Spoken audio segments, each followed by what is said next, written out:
Yeah, welcome to this channel. Don't forget to like, to share, and also to subscribe. In the news, lawbreakers in the Senate. Akpoti's plan exposed. Natasha Akpabio's plan exposed. According to a report by Punch on July 22, 2025, a fresh constitutional crisis has erupted at the National Assembly as Senator Natasha Akpoti-Uduaghan, representing Kogi Central Senatorial District, was denied entry into the Senate chambers. The embattled lawmakers' attempt to resume her legislative duties was met with a significant deployment of security personnel, sparking a heated confrontation. The development comes after a federal high court ruling on July 4, 2025, which declared Akpoti-Uduaghan's 6-month suspension unconstitutional and excessive.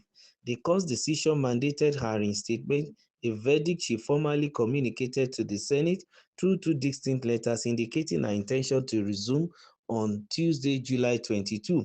Despite the court's ruling, the Senate leadership, led by Senator Akpabio, appears to be defying the judicial pronouncement. Akpoti-Uduaghan accused the Senate of outright disobedience, declaring that the Senate has become lawbreakers. She expressed her disappointment and frustration, citing the significant deployment of armed policemen to prevent her from entering the chambers. It's about me, a duly elected senator, walking into the chambers to resume my constituted duties as I was elected and mandated by the good people of Kogi Central and INEC, Akpoti-Uduaghan stated, emphasizing her mandate from her constituents. She stressed that she had followed due process, notifying the Senate of her intention to resume, and that the Senate's actions were a clear disregard for the rule of law. The senator also addressed attempts by the Senate team to twist the narrative, clarifying the legal implications of the court's decision, citing Section 318 of the 1999 Constitution of Nigeria. She explained that a court's decision encompasses more than just an order, including judicial decrees, sentences, convictions, and recommendations. She argued that even if the court's pronouncement was termed a recommendation, it remained a binding judicial decision. Furthermore, Akpoti-Uduaghan referenced Section 287, subsection 3 of the 1999 Constitution, which explicitly states that decisions of any court are binding on every authority. She emphasized that the Senate's refusal to comply with the court's ruling was a clear breach of the Constitution and undermined the rule of law. In a dramatic revelation, Akpoti-Uduaghan claimed that the Senate had appealed the judgment, but not as an institution. Instead, Senator Akpabio had joined the National Assembly, the Senate, and the Ethics Committee as respondents in his appeal, implying a legal conflict within the Senate leadership itself. Displaying a document to journalists, she clarified that the appeal was not filed by the National Assembly or the Senate, but by Senator Akpabio himself.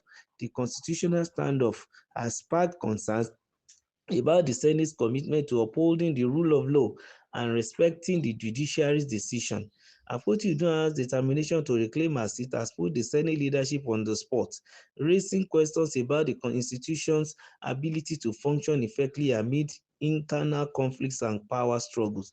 As the situation continues to unfold, it remains to be seen how the Senate will respond to the court's ruling and Akpoti-Uduaghan's determination to resume her duties. One thing is certain, however, the constitutional crisis has highlighted the need for greater clarity and adherence to the rule of law in Nigeria's legislative process. Well, the matter of Senator Natasha will always be in the front burner until they allow her to get into the Senate. I think the woman is not resting on her horse until she gets her mandate back. And also, those who happen to be so-called political enemies, even in the Senate, are bent on making sure that she serves a time of punishment. And they are looking at it from the fact that Natasha wanted to reduce her time of punishment, and that's why she went to court to go and seek redress. And through the judgment given by the court, there was, instructions that she should, the Senate should reconsider that their decision to suspender seems to be excessive, and it's like a legislative overreach, and they need to look into it and then take necessary action. He, as the judge was saying in the certified true copy of the judgment, he suggested that in his own opinion that Natasha should be recalled forthwith. But based on the interpretation of the Senate, they believe that it was an advisory statement that is now dependent on the discretion of the Senate whether to recall Natasha back or not. But then a fresh constitutional crisis just erupted at the National Assembly because of the fact that Senator Natasha was denied entry into the Senate chamber, and the embattled lawmaker has attempted to resume her legislative duties, which was met with a significant deployment of security personnel, sparking a heated confrontation. So while the Senate is saying they will only allow her based on their discretion because the certified true copy statement is in an advisory role, Natasha, from her own interpretation, believes that all that is being declared, even by the court, they are bound to be binding because they may be as decrees. The decision they encompass not just more than an order. It may be judicial decrees, it may be sentences, it may be convictions, and it also may be recommendation. As far as Natasha's interpretation is concerned, every iota of the statement of the certified true copy supposed to be obeyed or complied with. But be it as it may, uh, the Senate is saying otherwise. And then there is another twist to it that the court, despite the court ruling, the Senate leadership that is led by Senator Akpabio appears to be defying the judicial pronouncement. Akpoti-Uduaghan accused the Senate of outright disobedience.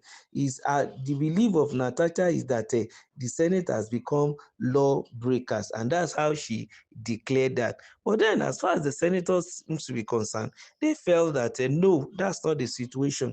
And what is much more important is the fact that the people of Kogi Central are being, marginalized.